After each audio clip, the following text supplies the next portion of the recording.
All right, so here we are. We're all done and got it all put back together. And I'll explain what I did again.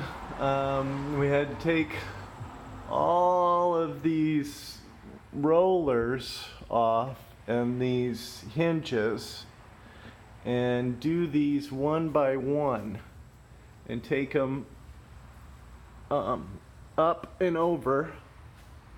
So what we did was we had one on a rail and I disconnected it. You just pull on this and then it disconnects from that section up there.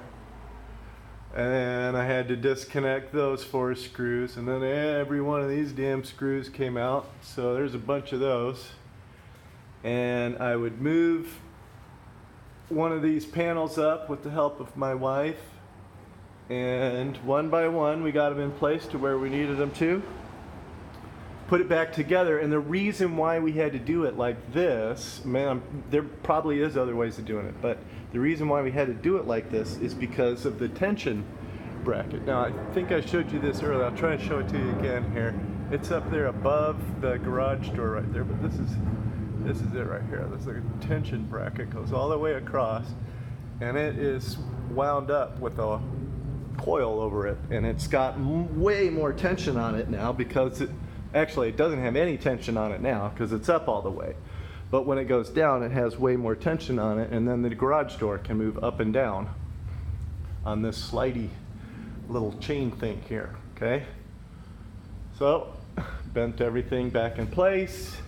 One of the gross things was this bottom part here, this rubber thing. Also, I don't know how good of a video I made last time, but the rubber on this was coming off, and it's held on by this little, you can see it over here, there's a little railing that has to slide back in place. So I screwed that back in place, put the railing, but when I took the rubber off, it was filled with all these ants. So now the floor has got dead ants everywhere. It's really kind of, but I mean, it was like a whole colony of ants was living in that bottom one. So it was, ew, gross. So gross.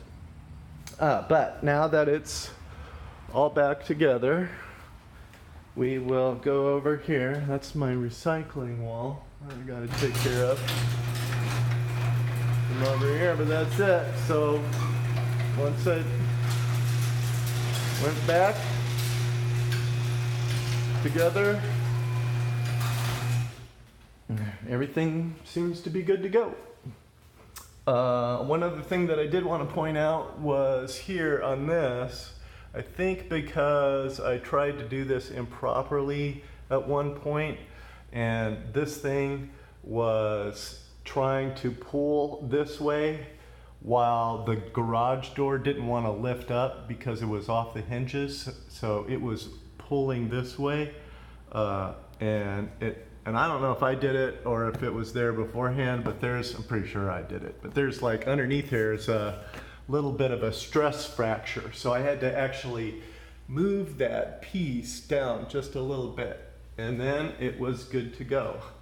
That is about the only adjustment left. The other thing that I did was, since this piece got bent pretty bad, I flipped it around and just put it over there. So there's a little kink right here, and that's it. There's another kink over here on this side on the door, and it actually goes up and down pretty good now. It used to make a little hitch noise, but now it doesn't even do that. So